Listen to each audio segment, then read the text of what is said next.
नमस्कार. नंदकिशोर एज्युकेशनल या यूट्यूब चॅनलमध्ये मी आपलं सहर्ष स्वागत करत आहे.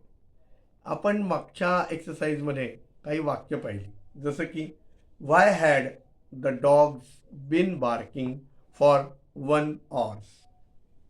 याला प्रेझेंट परफेक्ट कंटिन्युअसमध्ये बदलायला सांगितलं आहे. त्यानंतर इथे मी आणखी एक वाक्य दिलं होतं, when will your friend go to Agra. Simple पास्टमध्ये बदलायचं आहे. मग ही जी प्रश्नार्थी वाक्य आहेत, Moti was learning English in school, simple future. याच्यामध्ये आणखी एक वाक्य आलं होतं, why have you bought so much sugar. आता याला प्रेझेंट इनडेफिनेटमध्ये करायचं आहे.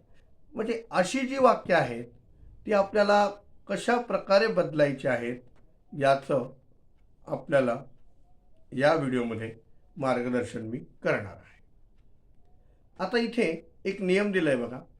साधारण जे स्टेटमेंट असतं, सर्वसाधारण जे कथन असतं, स्टेटमेंट असतं, त्याला प्रश्नवाचक वाक्यामध्ये, त्याला इंट्रोगेटिव्ह सेंटेन्समध्ये बदलताना, स्टेटमेंटला इंट्रोगेटिव्हमध्ये बदलताना काय परिवर्तन होतं त्याबद्दल आपण या व्हिडिओमध्ये उहापोह करणार आहोत. हा भाग 4था आहे.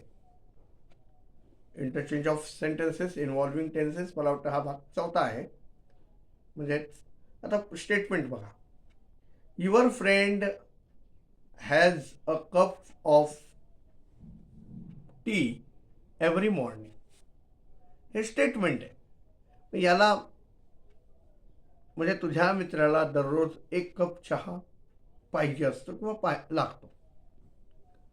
आता हे स्टेटमेंट आहे. Your friend has a cup of T every morning, म्हणजे तुझ्या मित्राला दररोज सकाळी 1 कप चहा पिण्याची सवय आहे किंवा त्याला दररोज सकाळी 1 कप चहा हवा असतो. आता याचं आपल्याला प्रश्नार्थी वाक्यामध्ये करायचं झालं तर अशा वेळेला इथे आपल्याला याचा काळ ओळखायचा. हवा आहे, पाहिजे आहे म्हटलं तर साधा वाटतो. मग आता ह्याचं कसं करायचं, तर does your friend have a cup of T every morning. तुझ्या मित्राला दररोज सकाळी 1 कप चहा पाहिजे का, असं. पुढचं स्टेटमेंट बघा. Mohan goes to the college. Mohan कॉलेजला जातो. आता मोहन कॉलेजला जातो का. Does Mohan go to the college. आलं लक्षात. पुढचं स्टेटमेंट, यू स्लीप हिअर. आता यू स्लीप हिअर हे साध्या वर्तमान काळाचं वाक्य. मग याचं क्वेश्चन करताना, डू यू स्लीप हिअर, तू इथे झोपतो का. आलं लक्षात. स्टेटमेंट बघा. They work with their friends in the evening. ते संध्याकाळी त्यांच्या मित्रासोबत काम करतात. कोणता काळ आहे, साधा वर्तमान काळ. मग do they work with their friends in the evening, ते संध्याकाळी त्यांच्या मित्रांसोबत काम करतात का.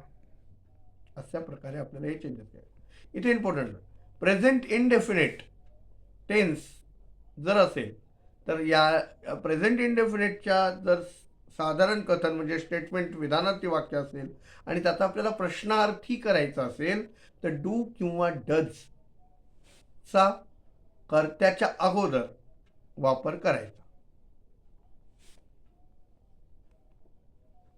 जर क्रियापदाला यस किंवा इयस प्रत्यय लागलेला असेल तर डज हे कर्त्यापूर्वी येईल. आणि जर क्रियापदाला यस किंवा इयस प्रत्यय लागला नसेल तर कर्त्यापूर्वी काय वापराल तुम्ही, डज वापरून. जर कर्त्याला यस किंवा इयस प्रत्यय लागले असेल तर कर्त्यापूर्वी प्रश्नार्थी वाक्य करताना डज वापरायचं. आणि जर क्रियापदाला म्हणजे ज्या क्रियापदाला यस किंवा इयस प्रत्यय लागलेला असेल आणि कर्ता तृतीय पुरुष एकवचन असेल तर त्या वाक्याचं प्रश्नार्थी करताना कर्त्यापूर्वी डज वापरायचं. आणि जर कर्ता singular I we you you they म्हणजे I we you you they अनेक वचनी नामे असेल तर तिथे आणि क्रियापदाला यस किंवा इयस प्रत्यय लागलेला नसेल तर कर्त्यापूर्वी डू वापरून प्रश्नार्थी वाक्य करता येतं साध्या वर्तमानकाळात. आणि लक्षात आलं का? आणि प्रश्नार्थी वाक्यामध्ये डू ज्या म्हणजे साध्या वाक्यामध्ये ज्या क्रियापदाला यस किंवा यस प्रत्यय लागलेला असेल आणि त्याचं प्रश्नार्थी करताना मी काय सांगितलं, डज वापरायचं. पण डज वापरल्यानंतर पुन्हा क्रियापदाला यस किंवा यस प्रत्यय लावायची गरज नाही. हे नियम नीट लक्षात घ्या. पुढचं वाक्य बघूया. मोहन, स्टेटमेंट बघा. Mohan worked hard. आता क्वेश्चन बघा येतो. आता मोहन वर्कड हार्ड म्हटलंय त्यांनी, WORKED वापरलंय, म्हणजे क्रियापदाचं सेकंड रूप वापरलं. अर्थात हे काळ वाक्य झालं भूतकाळात. मग मोहन कठीण परिश्रम करतो का? मोहन मेहनती मुलगा आहे का? Did Mohan work hard. पुढचं statement. I wrote a letter. Did I write a letter. मी पत्र लिहिले का? किंवा मोहनने खरोखर कठीण परिश्रम केले का? पहिल्या वाक्याचं काय होईल? मोहनने कठीण परिश्रम केले का असं होईल ते खरं तर, कारण ते भूतकाळाचं वाक्य आहे. लक्षात आलं? मग अशा वेळेला भूतकाळाच्या वाक्याचं प्रश्नार्थी करताना डीड आणि नंतर करता वापरायचं. स्टेटमेंट. They came here. ते इकडे आले. Question. Did they come here. Did they come here. आता इथे इम्पॉर्टंट नोट. पास्ट इंडेफिनेट जर साधा भूतकाळ असेल तर कर्त्या म्हणजे सब्जेक्टच्या अगोदर डीड वापरून आणि डीड नंतर क्रियापदाचे पहिले रूप वापरून आपल्याला काय करायचं आहे? प्रश्नार्थी वाक्य करायचं आहे. हे लक्षात आलं? आशा करतो की मी दिलेली माहिती आपल्याला समजत असेल. मी आपल्याला खूप डीपमध्ये ही माहिती देत आहे. हे व्हिडिओ जितके तुम्ही काळजीपूर्वक बघाल तितकं तुम्हाला इंग्रजीचं ज्ञान होईल आणि तुम्ही छोटी छोटी वाक्य इंग्रजीमध्ये करू शकाल. माझं एमच असं आहे की गरीबातील गरीब विद्यार्थ्यांपर्यंत इंग्रजीचं ज्ञान सोप्या भाषेतून पोहोचावं. व पूर्वी एक समस्या होती की खेड्याकडच्या मुलांचं इंग्रजी कमजोर होतं. ती समस्या मला मुळापासून घालवायची आहे. पण त्यासाठी मी प्रयत्न करून भागणार नाही.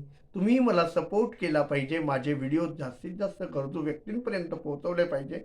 माझ्या व्हिडिओजला अधिक लाईक, शेअर, कॉमेंट्स करून गरजूंपर्यंत व्हिडिओ पोहोचवले आणि यात सांगितलेल्या माहितीचा नीट वापर करून तुम्ही ते आचरणात आणली तर नक्कीच तुम्ही चांगल्या प्रकारे इंग्रजी बोलू शकाल अशी मला खात्री आहे.